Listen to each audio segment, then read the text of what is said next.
Magandang araw po ulit sa ating lahat. So ayan, by this time, pang-apat na video na natin na magkakasama.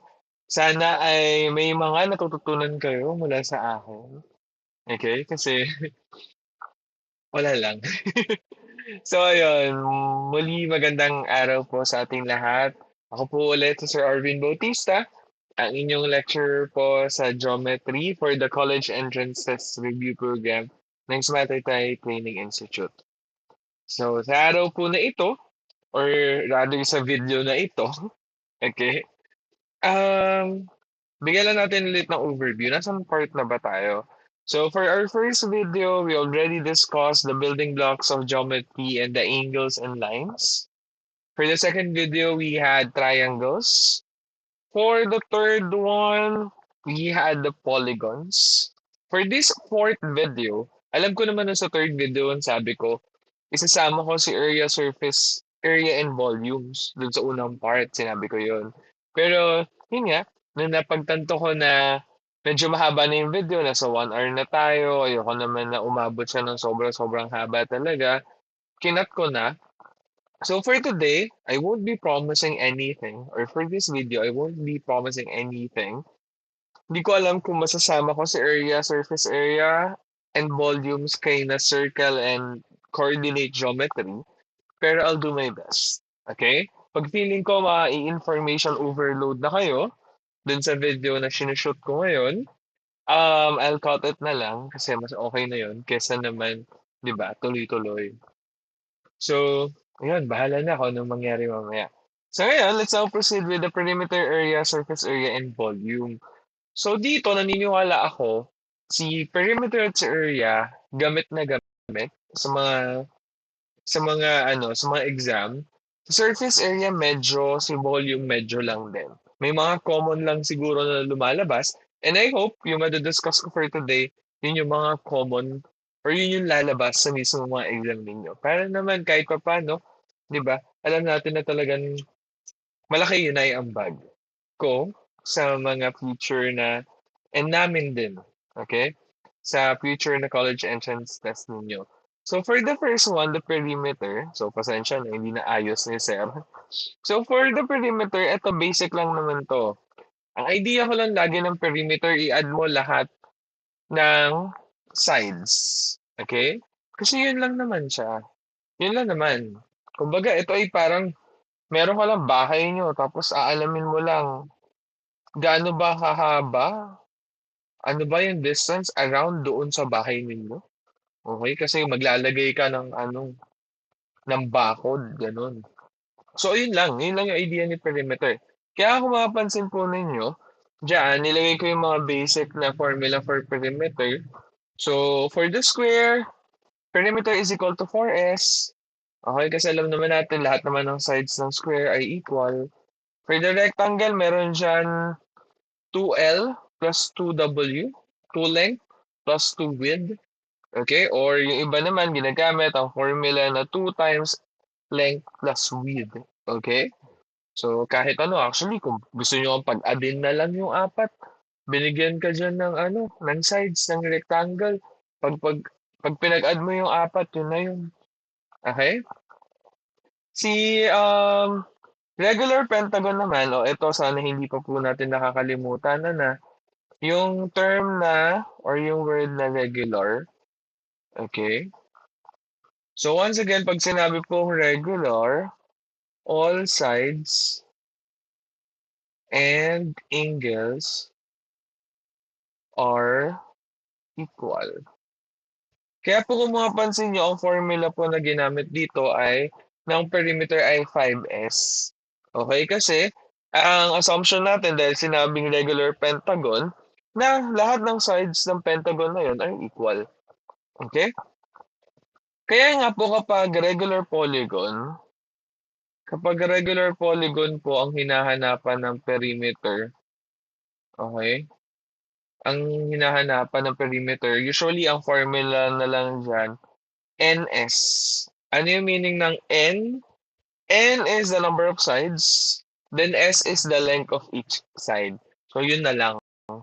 Okay, kaya kay Pentagon 5S kasi sa Pentagon may 5 sides, kaya siya naging 5S. Okay po? So siguro naman wala na akong kailangan ituro masyado dyan. Alam ko naman gamay nyo pa yan. So next, for the area. So kung ganina si perimeter yung bakod, sa area naman, yung amount naman ng surface covered ng lupain ninyo. Okay? Dito na yung sinasabi, gaano ba kalawak yung lupain ninyo? 100 square meters. That's the area. Okay po? And an area is about a flat surface. Okay? So, kaya usually kay area nandyan si length and width. Okay? And huwag kakalimutan po, square units po ang ginagamit. Centimeter square, square centimeter rather, square centimeter, square inches. Okay? So, ayun po siya ha. So, dito sa area, formulas for the area, dito naglagay lang po ako ng mga pinaka-basic. Okay, usually ito naman yung mga lumalabas. Yung formula ng square. So square, S squared lang yan. Kay rectangle, length times width. Kay equilateral, dito lang ha, medyo inano lang. So nakita ko kasi, iba yung formula ng equilateral triangle doon sa usual na triangle. Okay? Kasi nga naman, kay equilateral triangle, okay, equal yung sides. Lahat ng sides equal. Okay po? So, kay triangle na normal, ayan, may height. Ito lang po, mamaya, ipo-point out ko din naman. Ang height po dapat laging naka 90 degrees. Okay po? Dun sa base. Mamaya, I'll give you example. Alam ko meron ako dito naka-ready. For the rhombus, meron dyan 1/2 times PQ. Okay? So, ano si P? Kalahati nung isang diagonal. Si Q din, kalahati din po ng isang diagonal. Okay? Kasi di ba si rhombus, ano siya, parang kite yung dating niya. Sa parallelogram, area niya, base times height lang. So kung mapansin nyo, yung height, naka-straight din siya dyan. Okay? Kasi, di ba, ayan, wait lang po. Magli-laser pointer lang ako. Ayan, kung mapapansin nyo, itong height, instead na itong nakatagilid, itong nakaslant, yung height niya, ang height niya itong nakatayo. Bakit? Kasi nga, ang height po kailangan naka 90 degrees. Okay? Perpendicular dapat siya to the base. Itong nakaslant, hindi siya perpendicular to the base kasi hindi naman naka 90 degrees. Okay po? So, ganun din kay trapezoid. Kung makita nyo, 1/2 times B1 plus B2 times the height. So, yung height din niya, mapansin natin, yung naka-straight din instead of the naka-slant. Kay circle naman, we have an area which is pi r squared. Kay circle, ang kapantay ng perimeter kay circle is the circumference. Okay? Medyo iba lang yung tawag. Medyo special lang si circle sa part na yan. Okay po? So ngayon, let's try to solve. Baka mamaya sabihin nyo, bigay-bigay lang tayo ng formula. Try naman natin mag-solve, okay? So dito, pinaka-basic, you're given a rectangle with, okay, length and a width. Okay, meron tayong 4 and 6. So to find the area, sorry, okay, palit lang ako ng kulay. Ay, ba't nag-ano? Sorry. Okay? So, ayan. So, for the area of this rectangle, we have length times width. Okay? So, area is equal to 4 times 6, which is equal to 24. Okay? Square centimeter. Okay po? Huwag natin kakalimutan yung units, lalo kung may binigay. Sir, paano pag walang binigay na unit? Adi square units. Okay po? Next. O, dito. Binigyan tayo ng area. Ang binigay na area ay 84 square feet. Meron tayong height na 12. Okay? Or ano man yan. Okay? B and H kasi yung ginamit nila. So, ayan. Binigyan ng H ng 12. Yung B po yung nawawala. So, area is equal to, follow na lang natin yung letters nito ha. Pero length times width pa rin naman po ito. So, B times H. So, yung B, missing. Pero ang area natin ay 84. Sorry, burahin ko na lang din para maayos. So, we have 84 is equal to B times 12. Okay? So, si B yung nawawala. Given naman kasi yung ating area eh. Kaya may mga example po na ganito ha. Area pa rin naman yan. Formula pa rin ang area gagamitin nyo. Iba lang yung nawawala. Okay? So, kapag hinahanap natin, yung kay B, dapat si B walang katabi, walang kasama. So, you divide both sides by 12. Cancel, cancel. Okay? So, ayan siya. So, dahil na-cancel na natin, si 12, pwede na natin i-divide si 84 by 12. So, 84 divided by 12, that would be 7. So, yung missing na B is equal to 7. Okay po? So, yan lang siya. Next! Ay, natakpan na. Okay lang yan. So, ngayon, eto. Ito po yung sinasabi ko kanina. Burahin ko na lang yung sulat kanina ha. Siguro naman, kayang-kaya niyan. So, dito, kung mapapansin ninyo, binigyan tayo dito ng ang base natin here. Palit lang ulit ako ng kulay. Ano ba hindi mas masakit sa mata? Ito na lang. Binigyan tayo dito ng 5, binigyan tayo ng 8, binigyan tayo ng 3. So, syempre, sure naman tayo ang base natin dito ay 8.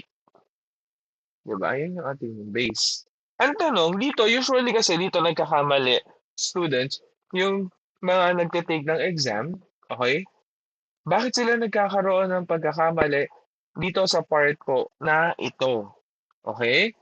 Kasi, dahil nakita nila yung 3, nakita nila yung 5, usually sanay tayo na yung nasa labas or yung sa sides, yung ginagamit natin to solve for the area. Pero tandaan po natin na ang formula ng, okay, ang formula po natin dito sa parallelogram ay base times height. Okay? Ang base times height po dito. So, dito, ang height po kailangan ay naka-perpendicular to the base. Hindi po natin pwedeng gamitin si 5 as our height. Bakit? Kasi ito po, ayan, sorry, ba square yung ginamit ko. Ito, yung angle po dito na meron, hindi po siya 90 degrees, hindi po siya perpendicular to the base. Pero kung ang gagamitin natin ay itong 3, that is 90 degrees po. Perpendicular po siya sa base. So instead of using 5, we'll be using 3 as our height. So area for a parallelogram is base times height. Okay? So dahil ang base natin ay 8 times the height which is 3, we have the area which is 24. Okay. cm squared. Okay? So ayan po siya ha.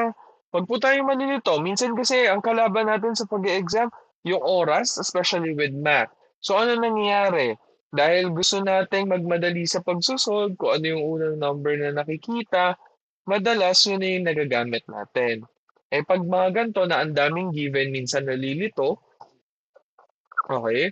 So, ayan po. Kailangan natin maging kalmado kahit papaano when we are doing or when we are answering an examination. Kailangan kalmado ka to a certain point. Bakit to a certain point lang?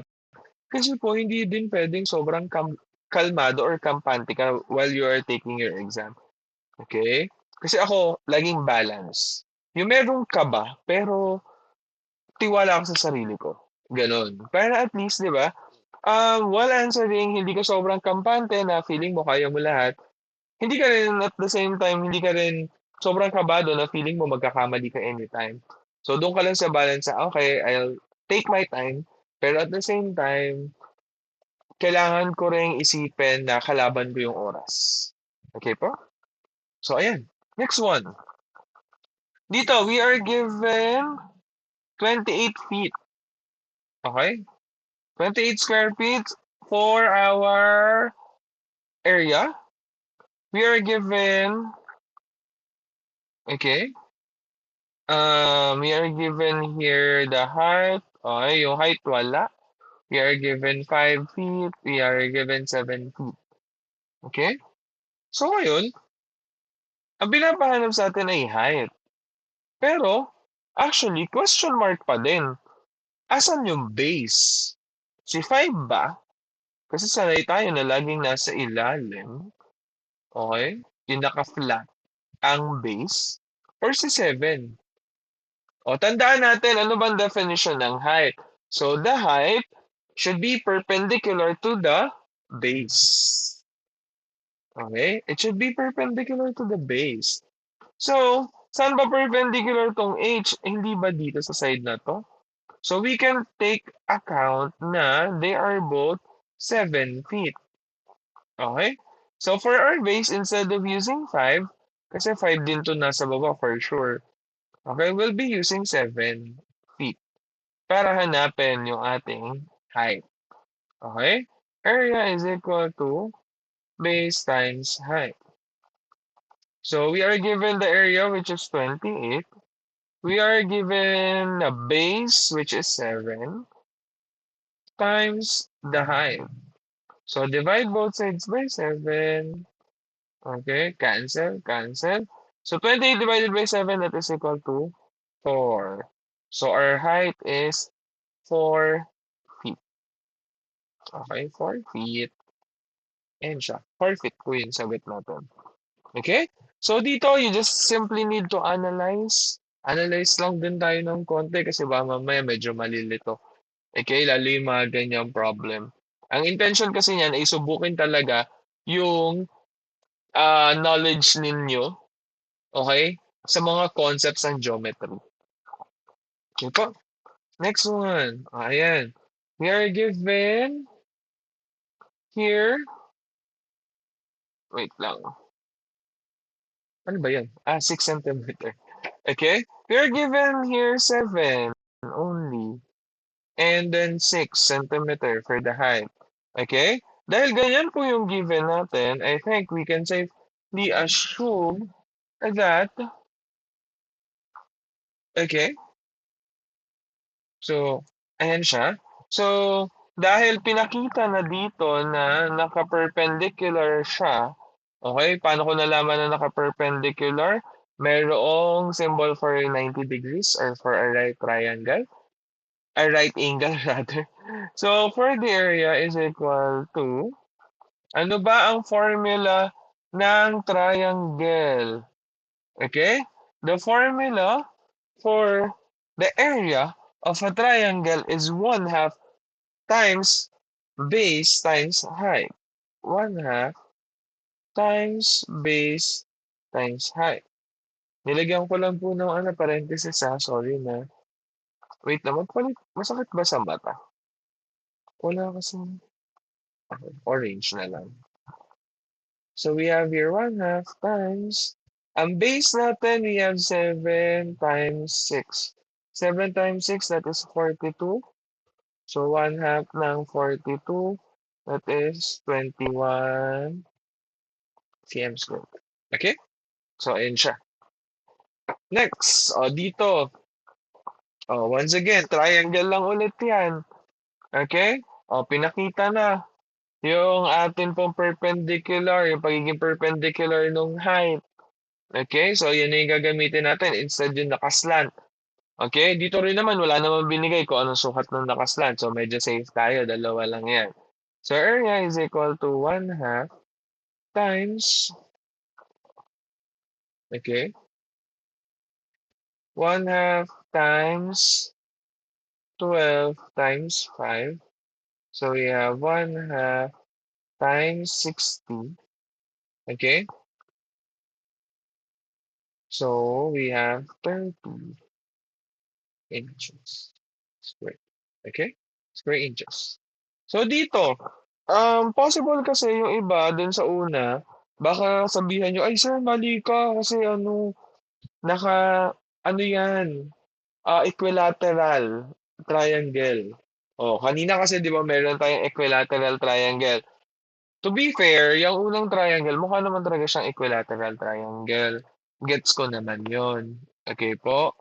Pero kasi kung ang pagbabasihan natin ay geometry talaga, sabi ko nga sa inyo, hindi kayo pwedeng mag-assume na equal yung sides niyan. Okay? Kahit pa medyo mukhang equilateral triangle yan, hindi natin pwedeng i-assume na equilateral triangle yan. Kasi parang nagamit ko rin ata to example na to, last review. So, yun yung tanong ng mga bata. Sir, baka equilateral triangle yan kasi dalawang triangle yung nilagay mo. Hindi po. Kasi kung equilateral triangle yan, dapat nilagyan nila ng symbol na para maging equal yung sides. So, may ganyan, di ba? Pero dahil wala, hindi natin pwede i-assume na equilateral triangle yan. So, i-assume natin siya, that's a normal triangle. Okay? So, ayan po. So, ngayon, let's move na to the surface area. So, kay surface area naman po, ayan, pinagsama ko na dyan, surface area tsaka volume yan yung mga formula. Okay? So, for surface area naman, dito, three-dimensional din siya. Okay? Kanina kasi yung perimeter, tsaka yung area, ang mga nakikita pala natin doon ay two-dimensional. Pagdating po kay surface area, dito na papasok yung three-dimensional. Okay? So, ayan. Pero, kasi si volume, for example, sa cube, ang hinahanap ni volume ay kung gaano kadami or kung gaano kalawak yung pinaka lalamanin ng cube. While kay surface area, ang hinahanap lang po niya is yung total area ng lahat ng faces. Okay? So, kumbaga, ilang sides ba meron sa cube? Okay, di ba? Meron yung 1, 2, 3, 4, 5, and 6. So, meron yan 6 faces. Okay? So, inaalam lang ng surface area kung ilang total area yung meron para dun sa 6 faces na yun. Yun lang po sa surface area. Kaya kung mapapansin nyo, ang formula ng surface area for the cube, we have 6 times s squared. Ano ba si s squared? That is the formula for the area of a square. So, dahil nga kay cube, ayan ay connected kay square. So, si cube po ay binubuo ng parang anim na faces ng square. So, kaya 6 times s squared. Okay?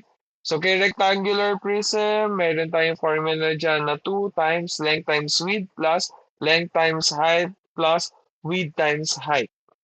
Okay? So, and the rest, and siya. Kaya ba dyan, didiscuss naman natin? Okay? I'll give you an example for solving them. No worries. Let's start for the surface area, yung kay rectangular prism. So, ayan, sinulat ko lang siya as theory or theorem rather. So, rectangular prism kasi isa to sa mga madalas lumabas. Okay? Kung lalabas man sa surface area, ito yung isa sa malaking possible na may malaking possibility na lalabas kasi ito yung medyo mga basic. So, yan nga, sinabi lang naman dito yung formula lang din in nakasulat lang siya as statement. Sorry na. Okay, kung napapansin niyo po humihikab ako, pasensya na po. Okay. So, ayan, next. Sa theorem, meron din tayong theorem para po kay um, surface area ng cube. Kung mapapansin niyo po, okay, dito nakalagay 6e squared. Okay? Bakit po E ang ginamit? Eh kanina sir, di ba ang nakasulat? Balikan natin. 6s squared. Okay? So dito dahil nga three-dimensional na, 'di ba? Sa cube. Okay? Kung may dice man kayo na malapit sa inyo, tingnan nyo. Yung pinaka-edge nung mismong cube, yun din naman po yung side.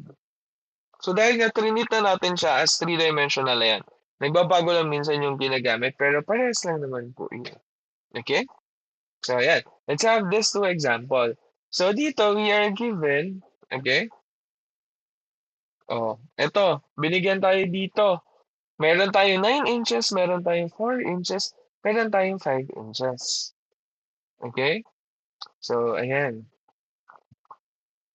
So, ako, kasi yung iba ang tatanungin, sir, sa formula natin, di ba, meron tayong S, the surface area is equal to 2 times length times width plus width times height plus height times length. Tama ba? Okay, medyo na mekos-mekos ko lang po yan, pero parehas lang naman po ng ibig sabihin. Tama po ba? Okay? Dun sa atin kanina, meron lang tayo. Balikan na natin, sige. Dun sa kanina, ang binigay lang ay 2 times length times width plus length times height plus width times height. Same lang din naman siya dun sa sinulat ko. Yung pagkakaayos lang, medyo ano lang tayo, iba lang. Okay? Ang goal lang naman dyan ay magka-partner-partner silang tatlo. Okay? Length times width, width times height, height times length. Okay? So, ayan. Nonetheless, same answer naman ang possible nating makuha. Okay? So, ayan. So, dito, yung ibang mga bata na problema, pinaproblema pa nila. Ito ha, kaya ganito ako magtuturo kasi our goal is for you to pass the examination. Okay? Hindi tayo nasa classroom dito na kailangan yung matukuha talaga yung concept or whatnot. Okay? Ang goal natin pumasok kayo sa exam. Tama? Okay, I hope na sinabi niyo sa utak niyo na tama. Okay? So dito, 9 inches, 4 inches, 5 inches. Yung ibang bata ang gagawin pa mo, problema pa yan. Sir, sino si length, si width, si height? Ay, Diyos ko, wag na natin problemahin. Anong gagawin natin? Pag partner-partnerin niyo sila, na makaka-partner nila ang bawat isa. So we have 2 times 9 times 4 plus 9 times 5. Ay, sorry. Gawin natin na parehas ang itsura. 9 times 5 plus 4 times 5. Okay? O, nakapartner nila lahat. Tama? Okay. So, ayan. Solve na natin. 2 times 9 times 4, that is 36. 9 times 5, that is 45. 4 times 5, that is 20. So, we have here 2 times, okay? 36 plus 45 plus 20 would give us 101. Okay? So, that would be equal times 2 lang. So, we have 202. Okay? Ayan. Ayan na ang ating sagot. Okay? So, ayan siya. Okay? So, once again, sorry. Sorry, nawala ba? Kung nawala man to, pasensya na. Okay? So, ayan siya. Ayan ang paghanap. Once again ha, students, kaya ganito ko siya ituro kasi ang goal natin pumasa lang kayo sa inyong mga respective na college entrance test, not for you to build up your concepts na. Kasi dapat alam niyo na to. Okay po? So alam ko naman medyo na nakaka-discourage minsan marinig na hala susong sinabi ako min dapat alam na namin. Tinuturo ko pa rin naman po. Huwag kayong mag-alala. Okay? Pero yun lang, yung concept, hindi na tayo dapat doon. Application na lang tayo. So next, dito, ang binigay lang ay 4 feet. Mukha naman siyang cube, tama? Wala tayong ibang panghahawakan na data. Hindi natin pwedeng hanapin kung ito ba ay magkakaiba. Okay? Ito ba ay magkakaiba? Wala tayong magagawa. Pag yan ang binigay, tapos hinanap sa'yo ang surface area, the only thing that you could do is use the formula for the surface area of a cube, which is 6e um 6e squared. Okay? So, ayan. So, 6. Ang edge, ayan. Ito yan. Yung 4 na yan, ay ito yan. Nire-represent niya. Yan. Basta yung part na yan. Okay? Di mo mukha nang niloko-loko ko na lang yung pagsusulat. Sorry na hindi masyado kasi kita. Ayan. So, ayan yon. So, we have 4 squared. 6 times 4 squared, that is 16. Okay? So, 6 times 16 would give us 96. Okay? Cubic feet. Okay? So, ayan siya. Is surface area. Okay po? Okay, next one for the volume. For the volume, a prism is a polyhedron with a pair of parallel bases. So a polyhedron, three-dimensional siya, ibig sabihin, with all surfaces that are polygons. So volume is expressed in cubic units. Once again. So ayan, theorem. To find the volume of a rectangular, ito po ha, panote na lang po ako ng mga formula na nandito. Yan po yung mga pinaka-basic. Pero, ayan, karamihan naman po dyan matatakal natin. So for the volume, ay kung nagtataka lang kayo, sir, sabi mo kanina matatakal yung iba. Yung sa cone po, sa triangular prism, sa cylinder, sa sphere, mamaya lalabas yan. Wait lang tayo. Okay? So, ayan po. So, for the theorem ng volume, so volume of a rectangular prism, that is simply length times width times height lang naman. To find the volume of any prism, okay, o, sinabi dito ha, any prism. Usually po, we use the formula V is equal to capital letter B times height. Okay? Ano yung capital letter B? That is the area of the base. Okay? Capital letter B is the area of the base. Mamaya may example yan. Magme-make sense sa atin yan. For the cube, meron tayo V is equal to E cube. Okay? So once again, yung edge tsaka yung S, halos parehas lang po yan. Okay? Parehas lang po yan. Hindi ba lang yung gamit kasi nga dito naka-prism na tayo. Naka three-dimensional na po tayo. Kaya edge po yung ginagamit. Okay? Oh, for example, for this one, we are given 12 inches, 4 inches, and 9 inches. We'll find the volume. That is length times width times height. Once again, wag na natin problemahin kung sino ang length, sino ang width, at kung sino ang height. Multiply mo na lang yan tatlo. We have here 12 times 4 times 9. So 12 times 4 times 9, that is basically 432 cubic inches. Okay? And that is for the volume. Next one. Ay, sorry, natakpan. Okay? So, ayan, gets nyo naman yan, na 12 times 4 times 9. So, dito, ano ba ito? Ano array? Okay? Yan pong figure na yan is what we call as a triangular prism. Okay? So, dito kung mapapansin nyo, minsan kasi, iisipin din natin, yes, meron tayong formula for a triangular prism. Ayun. Meron tayong formula for a triangular prism. Pero, kung papansinin natin, parang pag pinag-connect natin yan, okay?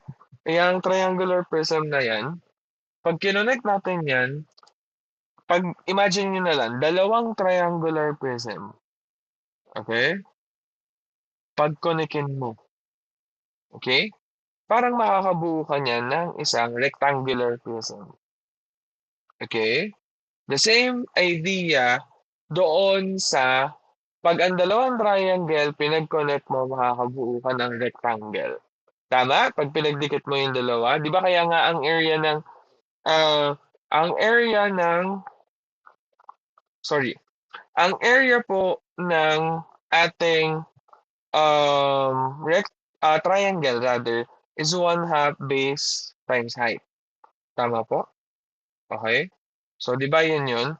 So ngayon, for this one, okay, pwede rin natin gawin to get um to, to get the um volume, okay, of this triangular prism, pwede natin gawin na we follow the formula ng volume ng isang regular or ng not regular ng isang rectangular prism. Ano ba ang volume ng rectangular prism? Di ba meron tayong volume is equal to length times width times height.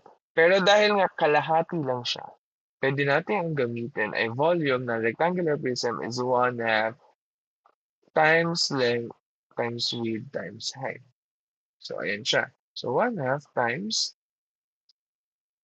4 times 5 times 10. What is 4 times 5? That is 20 times 10. That is 200. So 1/2 times 200, that will be equal to 100. Okay? So 100 cubic feet. Dito ko na sa ilagay. Ayan siya. Okay po? So clear tayo dyan ha. Next, ito. Oh, sir, meron ba tayong pang-pentagon? Kasi pentagon yan, di ba? Yung base. Okay? Pero kung mapansin, tingnan niyo yung given. We have 24 cm squared. O ano bang sabi kanina? O balikan natin ha. Ang sabi kanina, sa second theorem, to find the volume of any prism, multiply the area of a base B by the height H. So volume is equal to the area of the base times the height.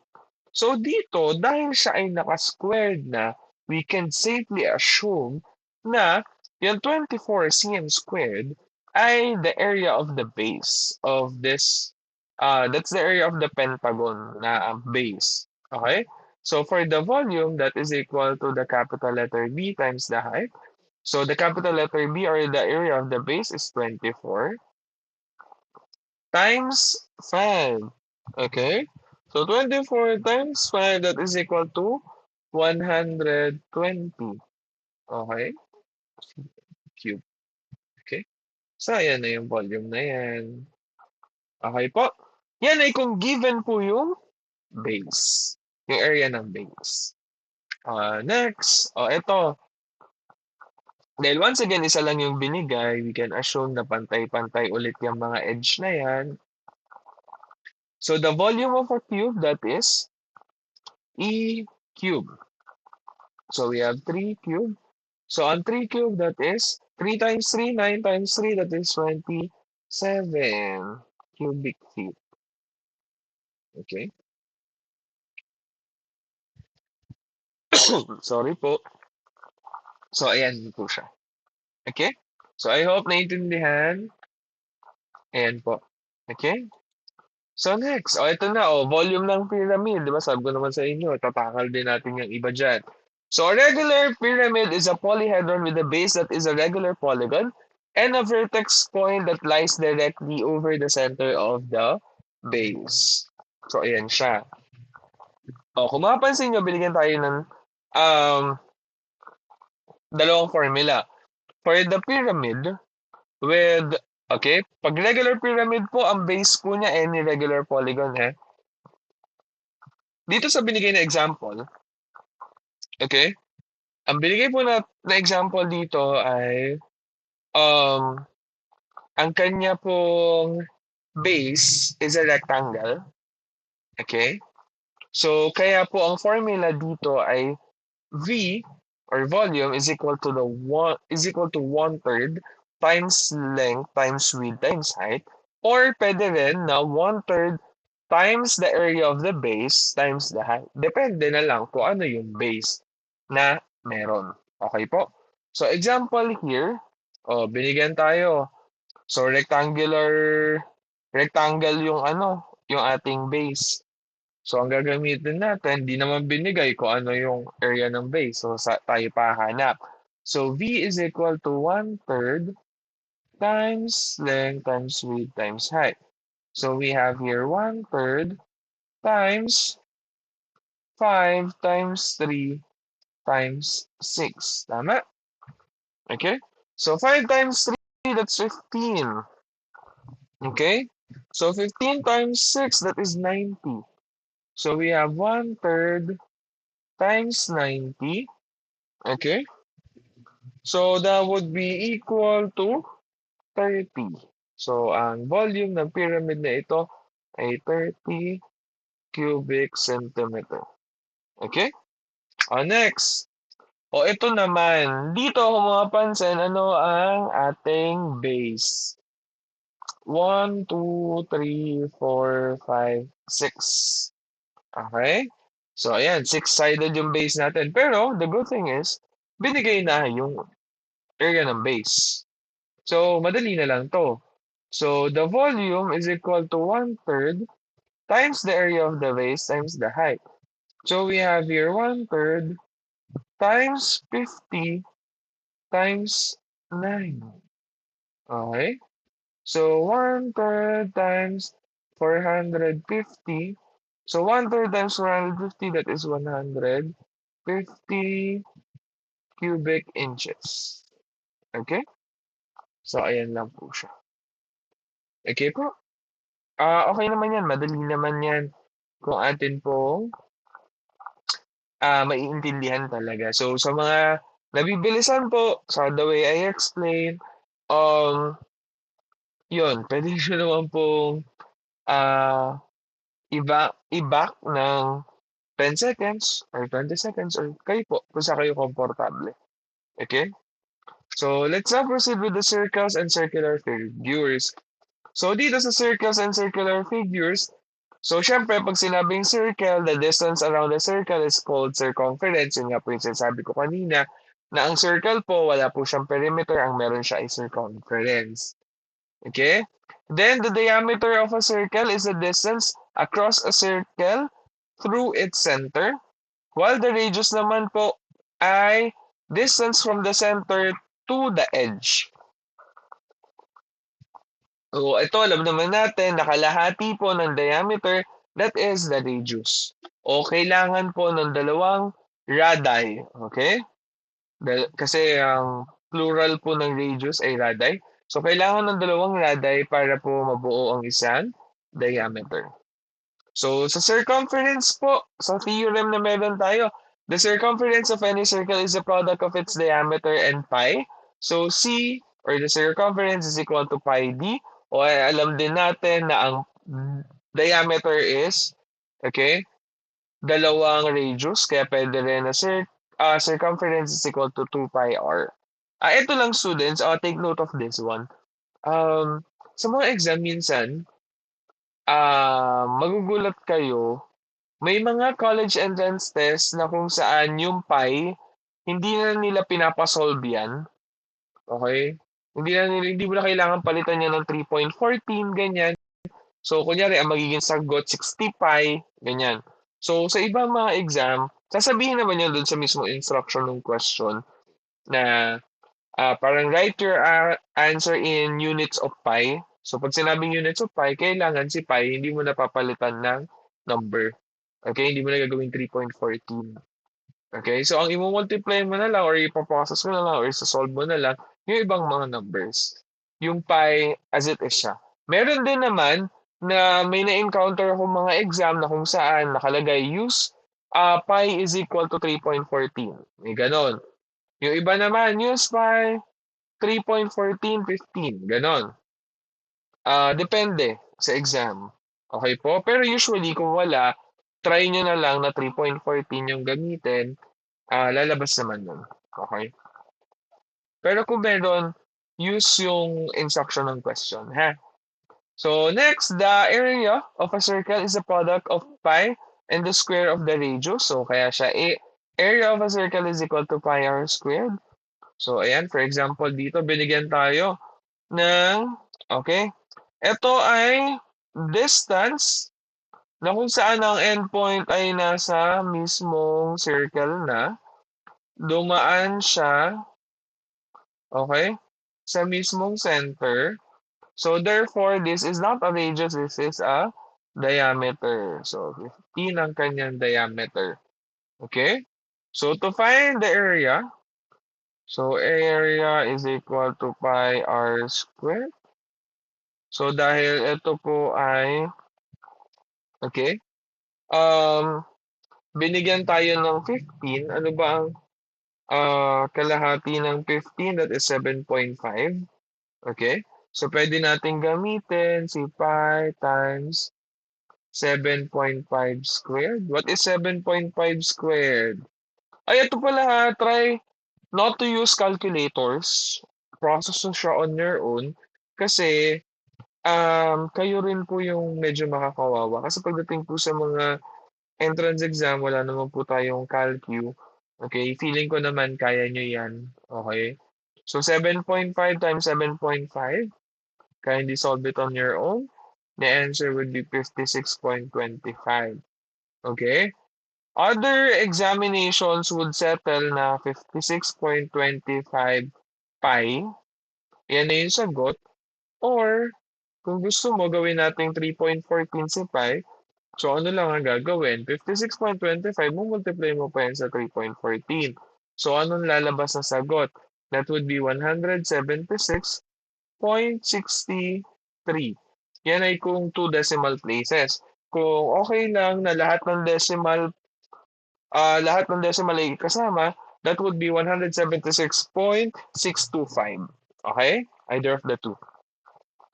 Oh, bakit? Ano nangyari? Bakit 7.5 yung ginamit instead of the 15? Kasi si 15 po ay diameter. Ang ginagamit lang po to find the area of a circle ay radius. So you have to divide it by 2. Okay? So there are examples naman na ganito na mas madali, mas direct to the point kasi ang binibigay nila ay radius. So we have pi r squared for the radius, for the area rather. So we have here pi times 11 squared. So ang 11 squared ay 121. Okay? So pwede natin siyang isulat na 121 pi. Okay? Kung okay na sa kanila yan, wala na tayong problema. Or if you want to solve it, na i-multiply mo pa kay 3.14, for example lang, yun yung ginamit, yun yung pinagamit sa inyo na value ng pi. So, 121 times 3.14 would give us 379.94. Okay? So, ayan. Pasensya na kung yung pag-multiply, hindi ko po naipapakita. Medyo limited lang kasi yung space. And I trust na kaya nyo nang mag-multiply. Kasi alam ko pinagdaanan nyo na si Ma'am Giselle, yung ibang magagaling na math teachers sa kasama natin dito. So, ayun po. Okay? So, next. For ano naman daw kapag surface area ng cylinder? Okay? Cylinder, ano ba to? Yung parang mga tubo. Okay, yun yung cylinder. Yung bilog yung base, tapos paano siya? Basta tubo. Okay? Sana naman kaya natin imagine yung tubo, no? So, ayan. Ano bang formula ng surface area ng cylinder? We have 2 pi r squared plus 2 pi r h. Yan siya. While for the volume ng cylinder, we have, okay, nandiyan pa rin yung common na paghahanap ng volume ng mga prism, yung the area of the base times the height, or pwede rin na gamitin natin, we have pi r squared h. Bakit pi r squared h? Okay, kasi po ang area ng base ng isang cylinder, okay, kasi di ba ang base ng cylinder ay circle nga, so ang area ng circle is pi r squared. So kaya siya naging pi r squared h. Let's have an example here. So we are given here, okay, let's solve for the surface area and the volume. Okay? So, ayan, para meron lang tayong space, tinanggal muna natin yung ano. So, for the surface area is equal to 2 pi r squared plus 2 pi r h. Okay? So, ano ba ang given sa atin? May given tayo na height, which is 5 centimeter. We are given a radius, which is 4. So, let's start by substituting na muna. So, our radius is 4. So, we have 4 squared plus 2 pi times 4 times 5. Okay? Multiply muna natin. 2 pi 16. So, magiging 32. 32 pi tayo dito. Okay? 32 pi. Tapos, 2 times 4 times 5. 2 times 4, that's 8 times 5, that is 40. 40 pi. Okay? Plus 40 pi. So, ayan. Kung gusto nyo na ilabas yung pi Okay? I mean, for example, sa question, hindi na kailangan i-substitute yung 3.14. Okay? Anong pwede niyong gawin dito? So, ang pwede natin gawin, dahil parehas siya may pi, anong mangyayari? Labas natin si pi. So, magiging pi 32 plus 40. Okay? So, ang lalabas sa sagot dito ay 32 plus 40, that's 72. Tama? So, 72 pi. Okay, yan yung pwedeng maging sagot na. Pero kung hindi yan yung hinahanap at kailangan talagang palabasin, okay, yung pi as 3.14, edi yan, madali na lang din. Kasi 72 times 3.14 ka na lang. Okay? 72 times 3.14. Napakita nga natin, baka yung iba hindi alam mag-solve. 3.14 times 72. Okay? So we have 8, we have 2, we have 6.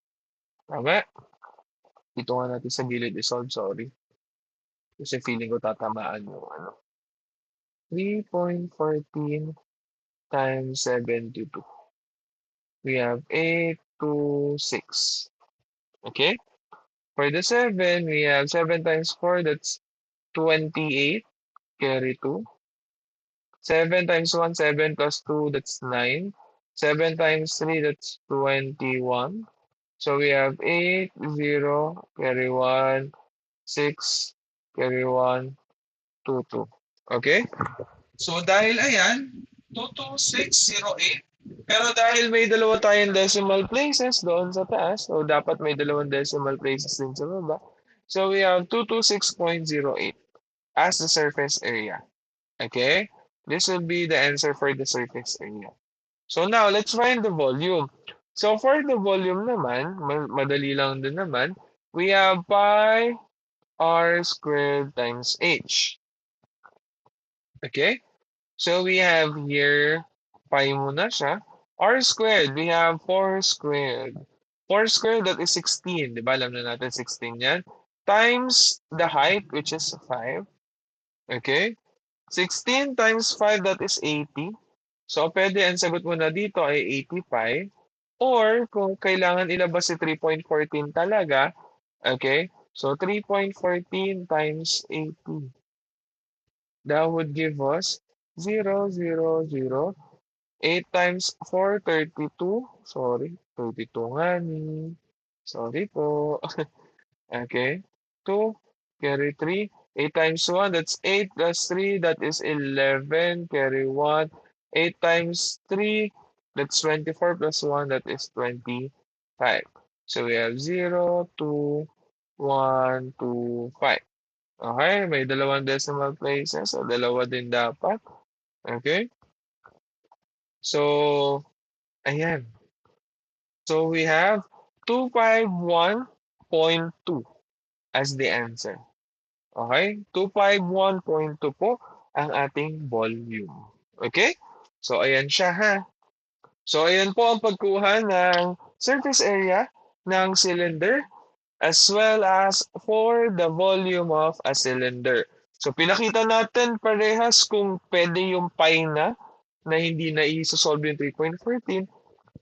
Pinakita ko din naman po kung paano yung kapag isa-solve pa. Okay? Multiply pa sa 3.14. Okay, sorry po kung humihikap. So, ayan. So, next, paano naman sa cone? Ito medyo mga ano na to, hindi na masyado malabas sa exam. Pero, syempre, may chance pa rin naman. So, mas maganda na maitakal pa rin natin. So, for the volume of a cone, meron tayo dito na, okay, wait lang. Doon muna tayo sa mismong description na binigay. Kasi mahalaga din to. A cone relates to a cylinder in the same way that a pyramid relates to a prism. Okay? If you have a cone and a cylinder with the same radius and height, then it would take three cones. Tatlong cones daw po. Okay? Ang kailangan para mabuo ang isang cylinder. Okay? So, kaya kung mapapansin ninyo, one-third yung ginamit. One-third volume of a cone is equal to one-third times the area of the base times the height, or volume is equal to 1/3 times pi r squared h. Okay? So, ayan. Pagka volume, naka 1/3 lang siya. Okay po. So, dito, hanapin natin ang volume nitong cone na to. So, we have 1/3. Hindi pa binigay yung area ng base, so we have to find the area of the base. Ang base naman ay circle, so ang area naman ng circle ay pi r squared lang times the height. Okay? So, ayan lang. Ito lang yung for the area, yung pi r squared. Tapos, multiply na lang natin siya ng height, saka ng 1/3. So, we have 1/3 pi. Ang ating pong radius ay 3. So, 3 squared times the height, which is 7. So, that becomes 1/3 pi 9 times 7. That is 63. Okay? So, ayan na tayo. So, kung pwede na may pi, yung hindi mo na ulit isa-solve yung pi, ang gawin mo na lang ay 63 divided by 3. Okay? So, bakit 63 divided by 3? Ito yon 63 tsaka tong 1/3. So, 63 divided by 3, that would be 21. So, 21 pi. Okay? So, paano naman sir kung hahanapin pa yung sa pi, yung 3.14 siya, multiply lang din po ninyo ulit. Okay? So, 21 times 3.14, that would give us 65.94. Okay? So, ayan, solve nyo na lang on your own. Ano lang naman yan? 3.14 times 21. Sige na, solve na natin. Paano siya naging 65.94? So, 340, kasi 1 yun. Tapos ano ba ang doble ng 340? So, that would be 628. Okay? So, 4, 9, 5, 6.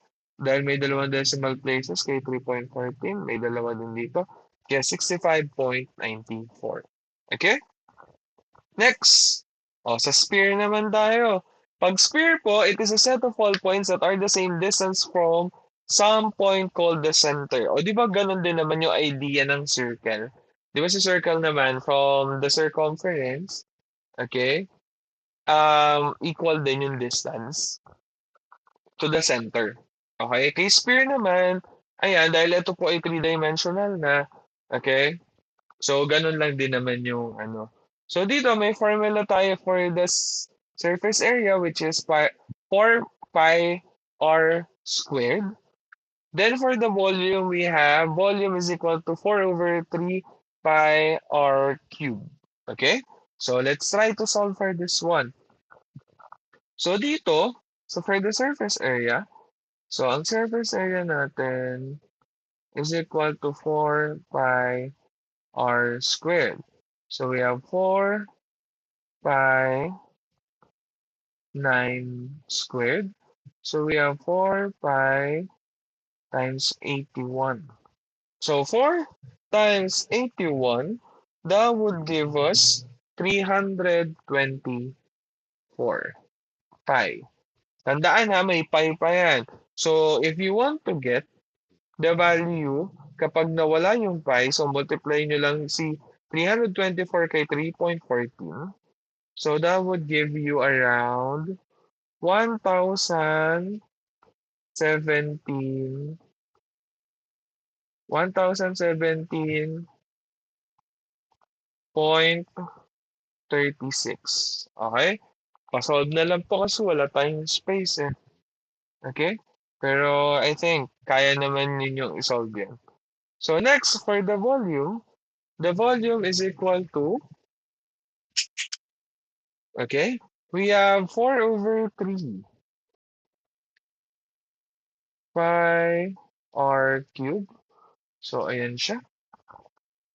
So we have here 4 over 3 pi 9 cube. So ano ba ang 9 cube? 9 times 9, that's 81 times 9, that would be 729. 4 over 3 pi 729. So dito, para madali, si 729 kasi ay divisible by 3. Tama? So, divide nyo muna. 729 divided by 3, that would give you 243. Tsaka nyo i-multiply by 4. So, that would give you 972 pi. Okay? So, ayan. Anong ginawa ko? Ulit. 729, that is divisible by 3. Okay? Alam ko turo ni Ma'am G sa inyo yung divisibility. Okay? So, alam niyo yan na kayang i-divide. So, ngayon, divide mo lang. Okay? So, 729 divided by 3, that is 243. Multiply mo by 4. So, that would give you 972 pi. Okay? After that, 972 pi, you multiply it by 3.14 kasi kung gusto mong kunin yung exact na sagot. So, that would be 3052.08. Okay? 3052.08 po yung exact na sagot. Okay? So, cubic centimeter. Okay po? So, ayan. So, now, let's go with the circle. Kasi dito, may mga iba pa tayong topics na pumapasok din with the circle. Students, pasensya na kung ito yung pinakamahaba kong video. Pero feeling ko itutuloy-tuloy ko na siya hanggang coordinate geometry. Wherein ang coordinate geometry naman po ay ano lang, um, medyo mababaw lang siya kasi I believe madidiscuss pa siya sa ibang branch ng math. Or na-discuss na siya sa ibang branch ng math. I don't know kung ano mauuna. Okay? So, ayan. So, dito sa circle, yan nga, sabi natin, is a set of all points with the same distance from a fixed point called the center. Okay? The center po ang ginagamit to name a circle. Okay? So, for dito, meron tayo, ang ating pong center dito ay point A. Ayan, point A. So, this is circle A, ang pangalan niya. Next, a chord. A chord of a circle is a line segment that has endpoint on the circle. Okay, so ito is an example of a chord. And the longest chord that we have is the diameter. Okay? The longest chord and the only chord that passes through the center is the diameter po. Okay? Hindi ko na nailagay dyan, pero yun po siya. Kasi di ba ang endpoints din naman ng diameter ay nandun din sa mismong circle. Next po. Okay, sorry na. Baka nakakadagdag pa ako ng antok sa inyo. Pasensya na. So, ayan. Next, tangent. Asa naman si tangent? Ito, nandito, sa labas. Ito. Ayan. So, a tangent is a line, a segment, or a ray. So, pwede siyang line, pwede siyang segment, pwede din siyang ray. I know, na-discuss ko na yan dun sa unang video natin. Okay? Difference yan, tatlong yan. So, ang mahalaga lang dito that it intersects a circle at exactly one point. Okay? Nothing more, nothing less. Kailangan po, 1 point lang. Okay? Nandiyan na yung word na exactly. Okay? At exactly 1 point. Okay po? So, ayan na siya. So, and that point is what we call the point of tangency. While ang second naman po, it is a line, a segment, or a ray that intersects a circle at exactly 2 points. So, asan sa second? Ito. Itong line na yan. Yung line na yan. That is a second kasi dalawang beses nag-intersect. Dito kay point E, tsaka dito sa point N. I believe this is point N. Okay? So, ayan siya. Next, ano pa bang mga parts ng circle dito? Meron tayong tinatawag na arc. So, an arc is a part of a circle between any 2 points. It is measured in terms of degrees. A circle is in itself an arc. Okay? So, ang circle po mismo, that is an arc that measures 360 degrees. Meron po tayong iba pang klase ng mga arc. We have a semicircle. From the name itself, semi, kalahati. So, ito po ay klase ng arc na kung saan 1/2 siya ng circle. So, it measures exactly 180 degrees. Kasi nga sa circle, 360. So, divide by 2 lang siya, 180 po. We also have what we call the minor arc and the major arc. So dito, minor arc, it is between 0 hanggang 180 degrees. Okay, between 0 and 180 degrees. Kasama ba si 0? Hindi po. Kasama ba si 180? Hindi po. Kasi kapag nag-180 yan, semicircle na po. Major arc, kailangan naman greater than a semicircle which measures it should be between 180 and 360. Pwede ba exactly 180? Hindi po kasi semicircle yon. Pwede ba 360? Hindi po kasi circle na yon. Hindi na siya major arc. Okay po? So dito sa ating pong example, meron tayong mga examples. Ano ba ang first example ng semicircle? So example po dyan ng semicircle. Example of a semicircle, we have arc J and E. That is a semicircle. Ang semicircle po at ang major arc is named using three letters. Okay? J and E. Asan yung J and E na yan? Ito si J, papunta kay N, papunta kay, sorry na, ito na, pangit na naman yung may kita ninyo, nakakaya naman sa inyo. Papunta kay E. So, ayan, ay, medyo maayos yan, oh. Okay? So, J and E is an example of a semicircle. Another example of a semicircle we have here arc JLE. JLE. Asan si JLE? Mula dito kay J, papunta kay L, papunta kay E. So, ayan. Ito yung mga semi. So, ayan, dalawang yan. Semi yan. Pag minor arc naman, asan ang minor arc? Palit ulit tayo ng tinta para alam niyo yung pagkakaiba. Ay, ayoko ng yellow. Hindi bagay sa puti. Ang yellow. Ang minor arc natin, pag minor arc po, dalawang letter lang. Arc JN.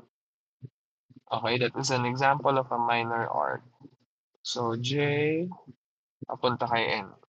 That is a minor arc. Ano pa ang minor arc? Pwede rin pong LJ.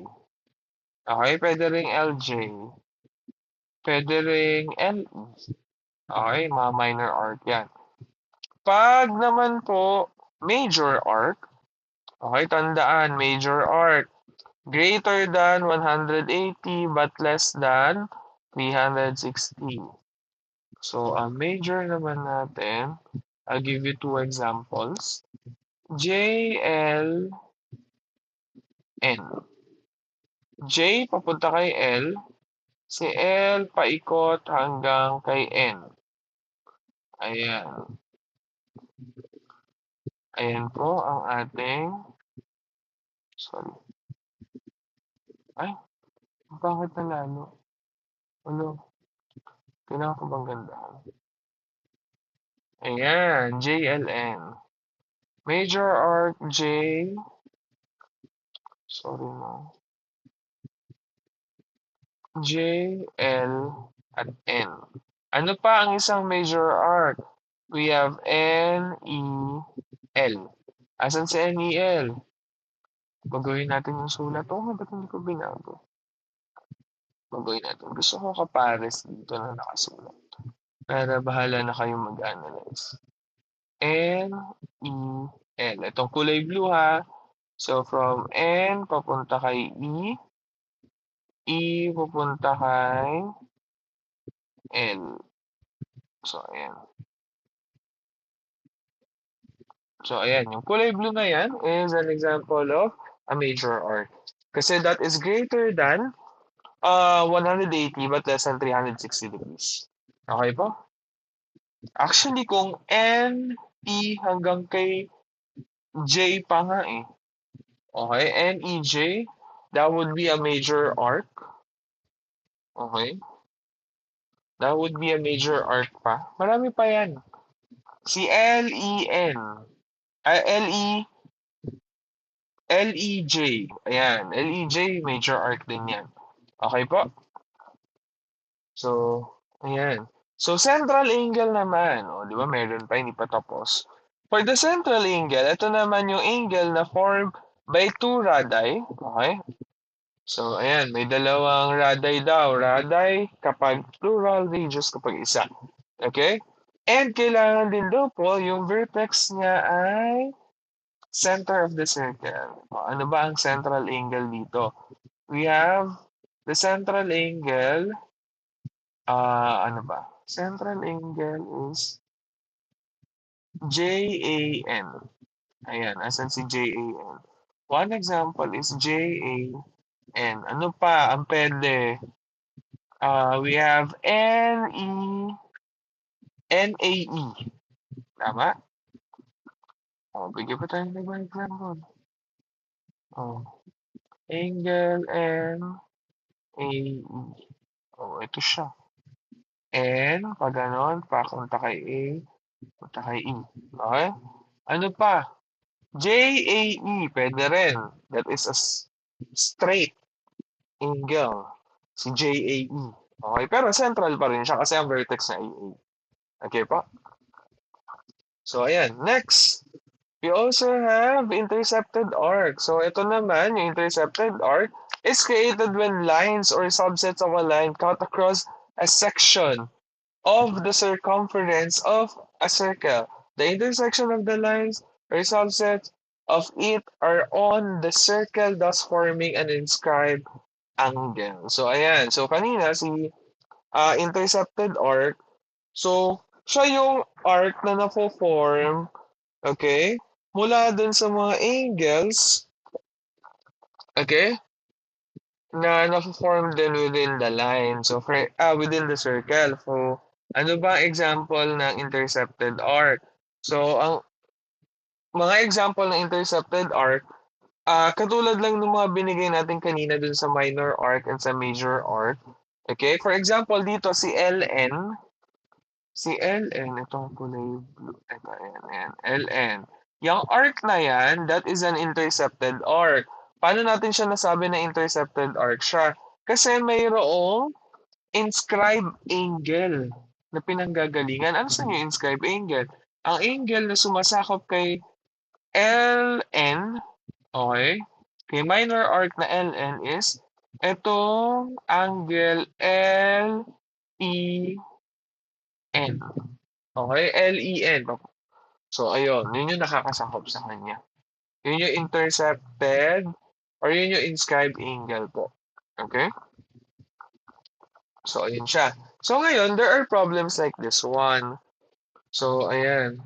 So, dito, dalawa ang pwede nating hanapin. Arc length, haba ng arco. Okay, ang arc length po ay usually, ayan, ay nasa centimeters, inches, or kung ano pa man. Arc measure, yun yung naka-degrees. So, ang hinahanap, gaano kahaba ito? Ayan, yung arco na yan, hinahanap kung gaano kahaba yan. That is the arc length. Okay po? So, ang formula for the arc length, we have arc length is equal to the angle. Ano ba yung angle na yan? We have 60 degrees. So, 60 degrees divided by 360 times 2. Sinusundan ko lang po yung formula sa taas. Times pi times the radius. Ano ba ang radius? Ito, given. 5 centimeter. Okay? So, ito, 1 over 6 yan. Tama? 2 times 5, that is 10. Times 2, 5. Okay? So, ayan. So, kung i-divide po natin, si 10 by 6, okay? Si 10, divide natin by 6. That would be 1.6667 na continuous times 3.14. Okay, makukuha natin si 5.23 centimeter. Okay, ano ulit ginawa ko? 10 divided by 6, that would be 1.66666667 times natin by 3.14. So, pwede na yun, 1.67 lang. Multiply mo by 3.14, possible lalabas doon si 5.23. Approximation naman po yan. Next, the area of a sector. Palit tayo ng kulay para maganda. For the area of a sector, hinahanap naman anong area nito? Ayan. Yung shaded region ng orange, yan po ang hinahanap. So, ang area of a sector is equal to the angle, same given, 60 divided by 360 times the area of the circle. Ano ba ang area ng circle? That is pi r squared. So, r squared, that would be 5 squared. So, ayan. So, ito ay 1 over 6 pa rin. Times pi squared, that is 25 pi. Okay? So, ayan. So, pwede siyang maging 25 over 6 pi. Or kung isa-solve mo yan, approximately, ang lalabas ay 13.08. Okay po? So, ayan yung area na lalabas dyan. Okay, anong units nito? Square centimeter. Kasi centimeter po yung ginamit dun sa mismong problem. Okay po? Next one. So, another theorem, yung mga ganito.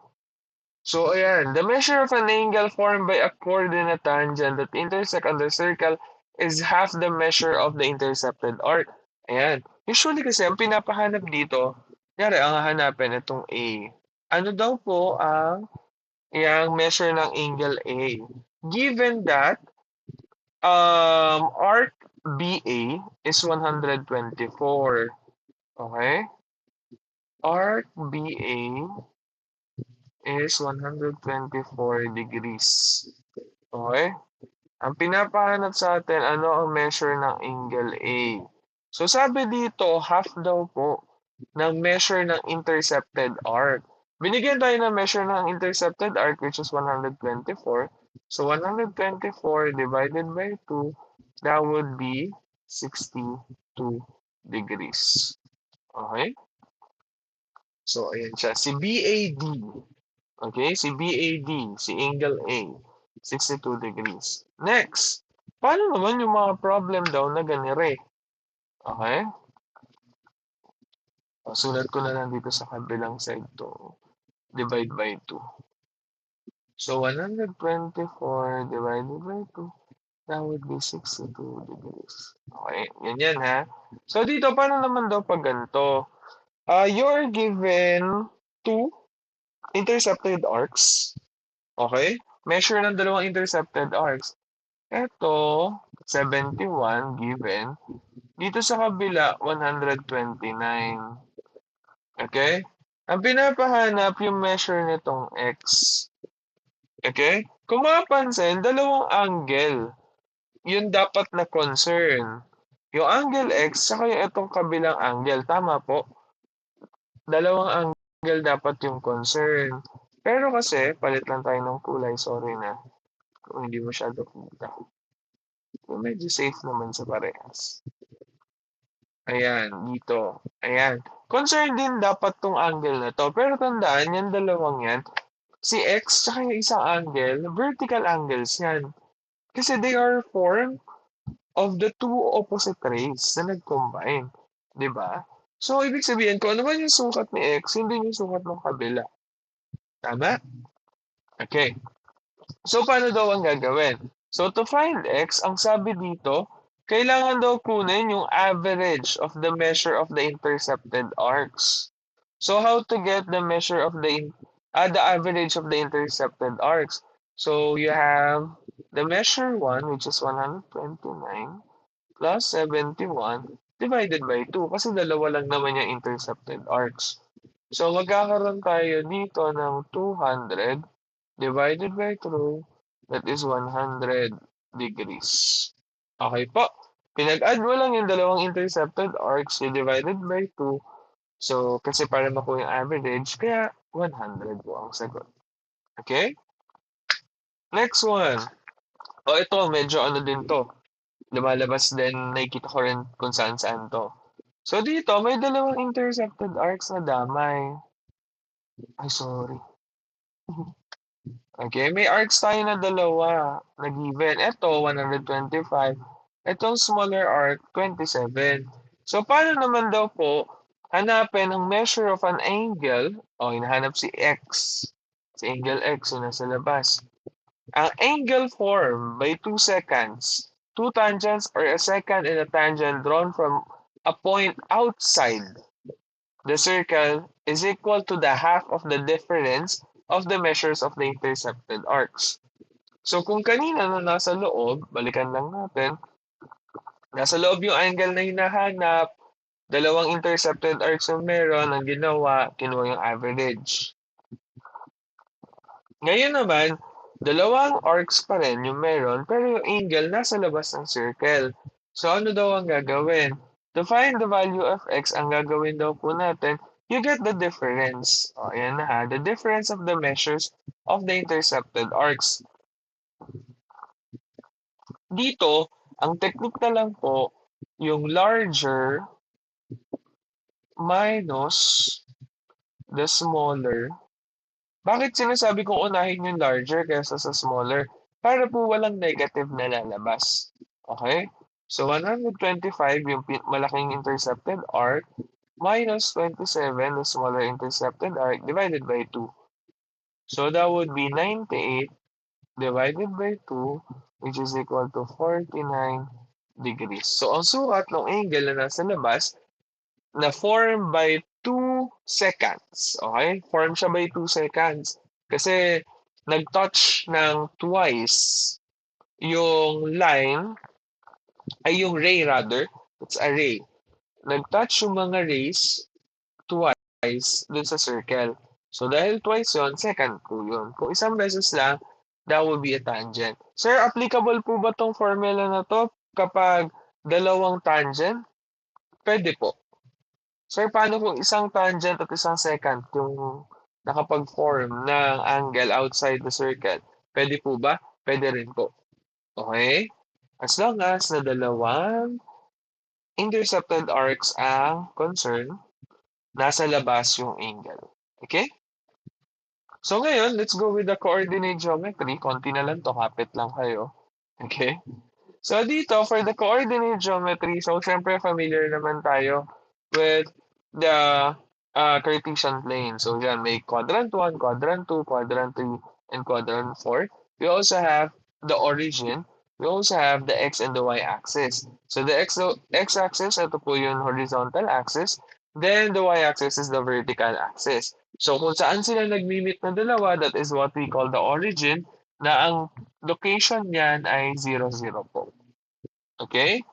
So, ayan. Na-divide siya into quadrant 1, 2, 3, and 4 nga po. So, dito, ang kailangan lang naman natin tandaan sa mga quadrants na ito, kay quadrant 1, si x and y ay parehas positive. Okay? Yung una po dito, yun yung x. Yung pangalawa yung y. Okay? Laging unang sinusulat sa x bago si y. Next, kay quadrant 2, we have negative ang x, positive ang y. Kay quadrant 3, dito negative si x, negative din po si y. While for the quadrant 4, si x po ay positive, then si y ay negative. Okay, yan po yung kailangan nating tandaan with this one.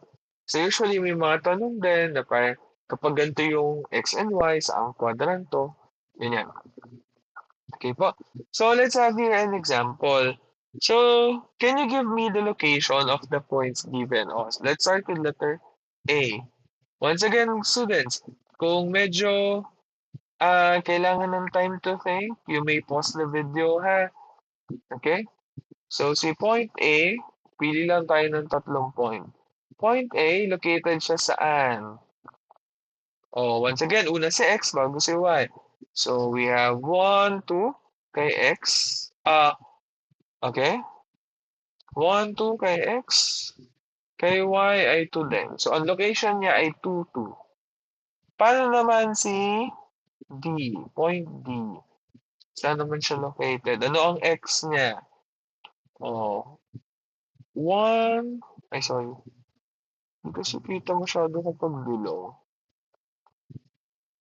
Balik tayong kulay. Ito, try natin tong orange. 1, 2, 3, 4. So, tumapat siya kay 4. Negative 4. Kasi nandun siya sa left side ng x-axis. So, kay y, 1, 1, 2. So, 2. Kaso po ba rin, so negative 2 din po. Paano naman si f? Paano naman kaya si f? Okay? So, dito, pag ang isang point ay along an axis, kung nasa x-axis siya, okay, katulad ni f, point f is along the x-axis, ibig sabihin po, ang y niya ang 0. Paano naman kung along the y-axis? So, yung x naman po yung magiging 0. Okay po, baliktaran lang yan. So, ano magiging x nito? 1, 2, 3, 4, 5. So, 5, 0 ang location ng f. Okay? So, ganun lang naman mag-locate ng points. Wala namang problema yan. Alam ko namang alam na alam niyo na yun. Okay? Let's have the distance. So, dito, ito rin, medyo basic din na inaalam natin yung distance from one point to another. Okay? So, example here, ano bang formula ng distance? Okay? So, we have here, distance is equal to the square root of x sub 2 minus x sub 1 squared plus y sub 2 minus y sub 1 squared. Sir, sino po ang x sub 1 at y sub 1 at sino ang x sub 2, y sub 2? Depende po sa inyo. Okay? Ang mahalaga lang, ang kapartner ni x sub 2, si y sub 2. Kapartner ni x sub 1, si y sub 1. Hindi pwedeng x sub 1 yung isa, dun sa point A, tapos biglang dun sa kabila, tapos biglang yung y nun, y sub 2. Hindi po pwede. Okay? Let's have an example. Let's find the distance of A and C. Let's find the distance of A and C. Una, alamin muna natin anong location ni A. Ang location ni A ay 3, 5, while for C, ang location niya ay negative 3, negative 8. So now, let's use the formula. So si A, siya yung gagawin kong sub 1, x sub 1, tsaka y sub 1. Si C, siya yung gagawin kong 2, x sub 2, tsaka y sub 2. Ako, lagi kaya nilalagyan ng label para mas madali na lang po. So we have here the square root of x sub 2. We have negative 3 minus positive 3 squared plus negative 8. Ay, sorry, bakit may comma?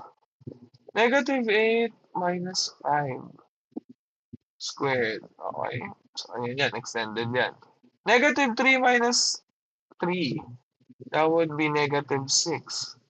We have negative 6 squared plus negative 8 minus 5. That is negative 13 squared. So we have negative 6 squared. That is 36 plus, okay, 13 squared. That would be 169. Okay?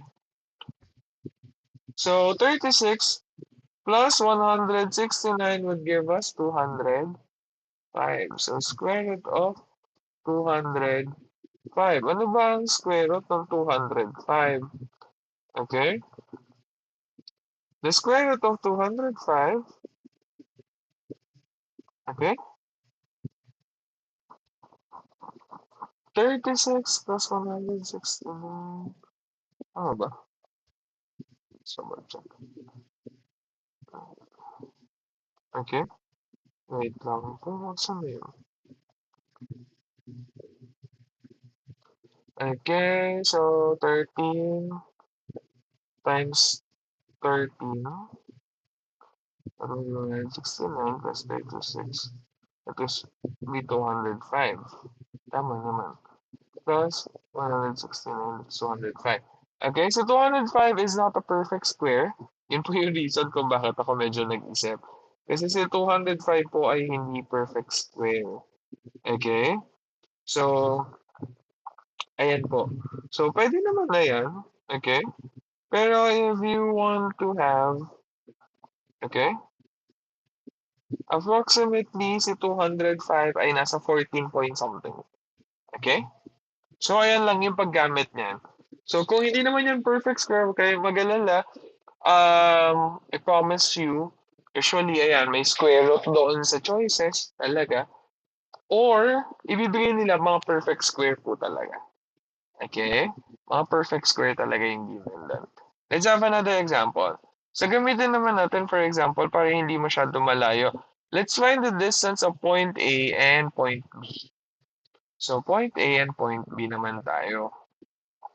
Saan ko siya isusulat? Dito na lang ulit, ha?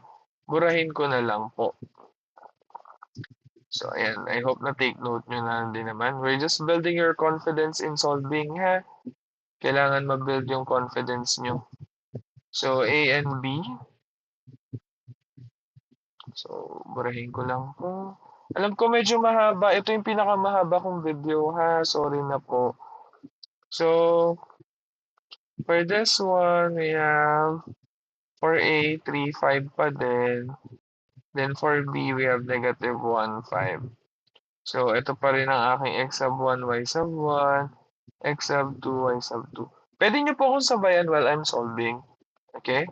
So, d is equal to the square root of, sulat na natin ang diretso ha.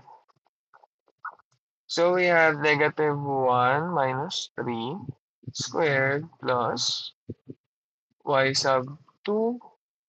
We have 5 minus 5 squared. So we have here a square root of negative 1 minus 3, that is negative 4 squared, plus 5 minus 5, that is 0. So 0 squared, that would be 0 pa din naman. So 4 squared, that would be 16. So we have the square root of 16. That answer is 4. So the distance from point A to point B is 4 units. Okay po, 4 units sila ang kanilang distance. So next, after a midpoint, after the distance, we also have what we call the midpoint.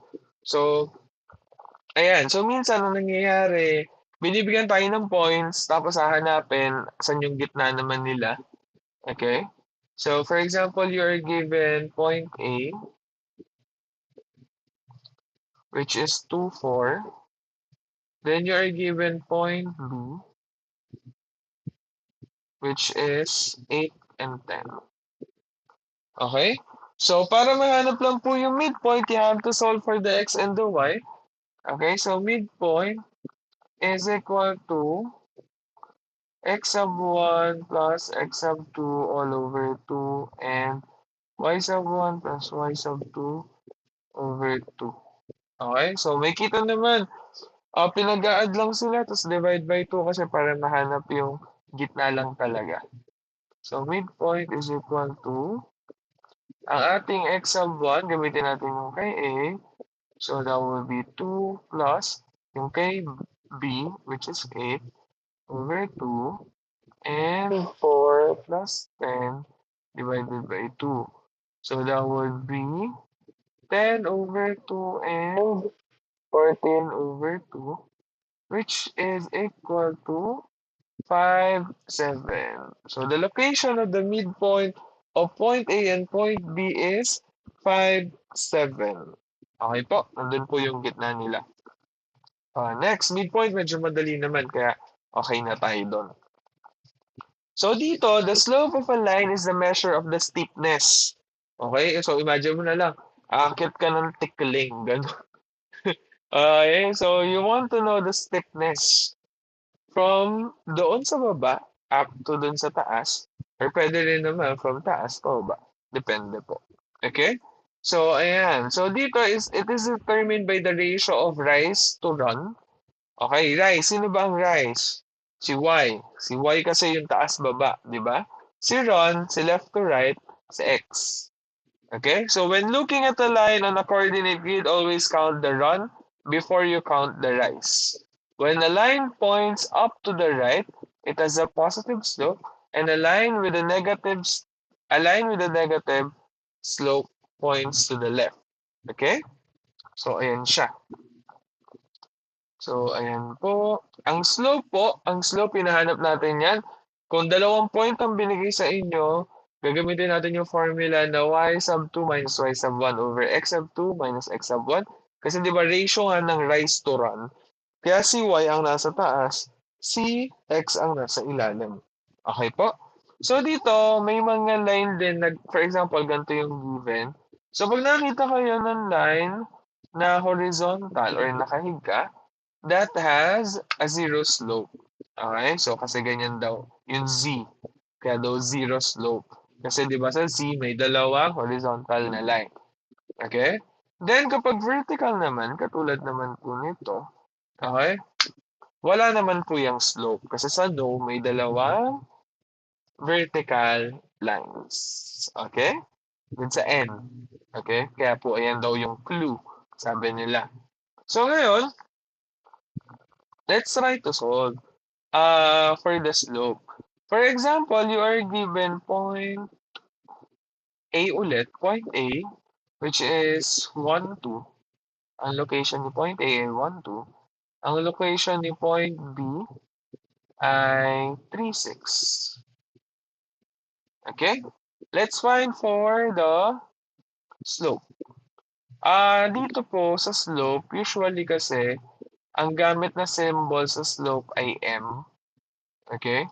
So, ayan. So, we have y sub 2 minus y sub 1 all over x sub 2 minus x sub 1. Okay? So, ayan. So, kung from point A to point B, ayan. So, si point A ang ating 1, si point B ang 2. So, we have y muna. So, 6 minus 2 all over 3 minus 1. That would give us 4 over 2, which is 2. So, ang slope niya ay 2. Ibig sabihin, from point A to point B, positive yung slope. Ibig sabihin yan, yung kanyang itsura. Anong possible na itsura? So, kunyari, ito ang x and y axis. Yung point A and point B, pag pinag-connect mo, ang possible na itsura nila pa ganyan. Okay? Possible na line na bububuo pag kinonect mo si point A at si point B pa ganyan. Kaya po positive yung slope. Paano naman kung we have point C, which is 2, 5, then point D, which is 4, 1. Okay? Let's solve for the slope, which is y sub 2. Ano y sub 2?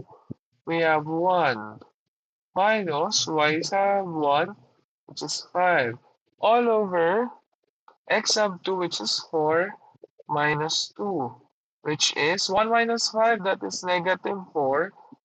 4 minus 2, that is positive 2. So, negative 4 over 2, that would be negative 2. So, ayan, negative po yung slope. Ibig sabihin, if you are to draw it in a Cartesian plane, possible po, ang pagkakadrawing po ay paganyan, pababa. Okay. So, ayan siya. Okay po? So, paano naman kung ang binigay sa atin ay equation? Example, binigyan tayo ng equation na y is equal to 3x plus 5. Ano ang slope? Okay? Tandaan po, may tinatawag tayo na slope-intercept form. Ang slope-intercept form po, ayan po ay nakasulat sa pamamaraan na y is equal to mx plus b. Asan si slope dyan? Si m. So, dito po sa equation na y is equal to 3x plus 5, our slope or the m is equal to 3. Okay, ganun lang siya kadali. Paano kung ang given ay 2x plus y is equal to 7? What is m? Okay, you have just to write it. So, mangyayari, magiging y is equal, si 2x lipat sa kabilang side. So, magiging negative 2x plus 7. So, our m is equal to negative 2. Okay? Magiging m is equal to negative 2 po. Okay? Kasi you have to write it in the form of the slope-intercept form. Okay? So, ganun lang naman po siya. Okay? So, ayan. So, pwede po ba na maging fraction? Pwede naman. Let's have an example of a fraction. Okay? Paburahin ko lang to kasi wala na po ako ibang pagsusulatan. Ayan, ayan na yung makasama. Bumabagal na siya kasi pagod na rin daw siya. Sabi ng laptop. The joke lang. Okay, konti na lang po. So, yan. For example, you are given 3x plus 2y is equal to 12. So, kailangan si y mag-isa lang ulit. So, lipat mo si 3x sa kabila. So, magiging 2y is equal to negative 3x plus 12. Okay? So, ayan.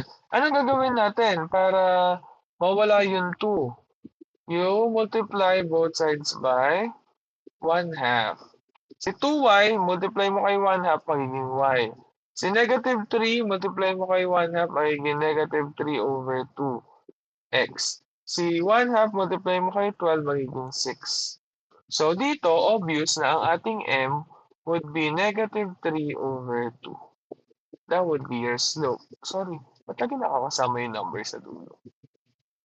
Okay? So, ayan, m is equal to negative 3 over 2. So, ganyan lang naman po yun sa slope. So, kanina, madali lang din naman kapag given ay 2 points.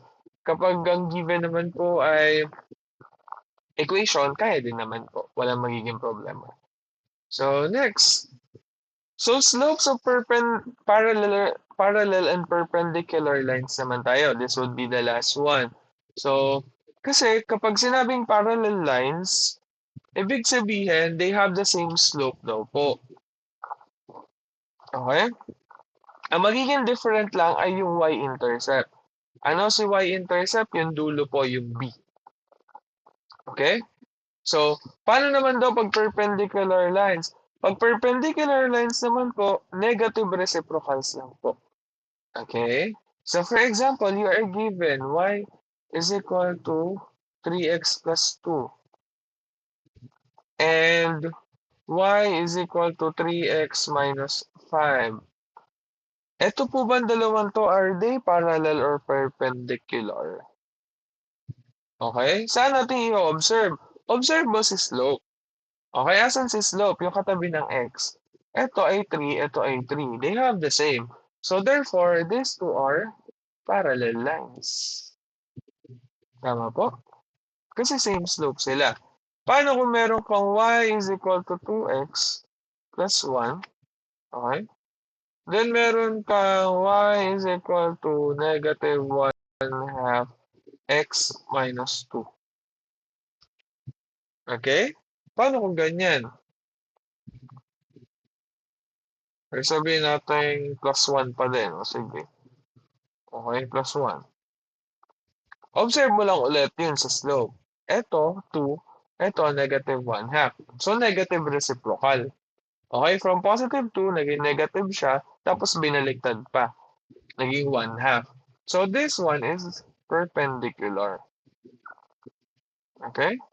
So, using the slope, kaya nating malaman kung yung dalawang lines ba ay parallel lines or are they perpendicular lines din.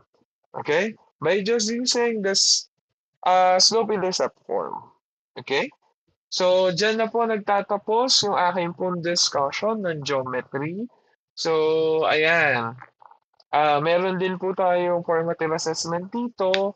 Okay? Bago po kayo mag-take pa ng inyo pong yung weekly assessment, if I'm not mistaken, na may ganun, or basta kung ano mga assessment pa ang susunod. Okay? So, ayan, I hope marami po kayo natutunan. Kung meron pa po tayong mga questions or whatnot, you may reserve it until the final coaching. Or kung meron po tayong other ways, ayan, ask na lang po kayo kani Sir Eric and sa Smile Taytay Training Institute team kung may ibang paraan to reach out po or baka may comment section or what. So, ayan. Okay?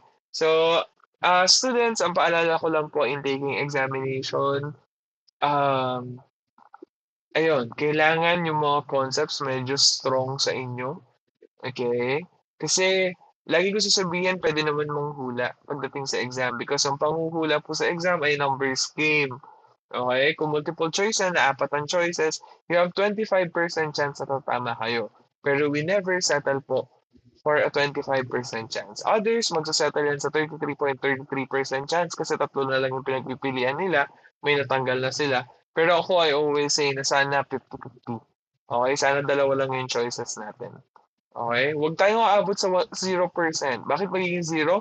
Kasi natanggal mo na agad yung tamang sagot na hindi mo alam. Okay? Kaya kailangan yung foundation medyo strong tayo para may kakapitan tayo sa concepts. Okay? So, yun lang po. Maraming salamat po sa pakikinig sa apat na video po na prepare ko. And I hope may natutunan po kayo at may maiwan po hanggang sa pag-take nyo po na inyong mga college entrance test. Okay? Para po sa inyong college life. Okay?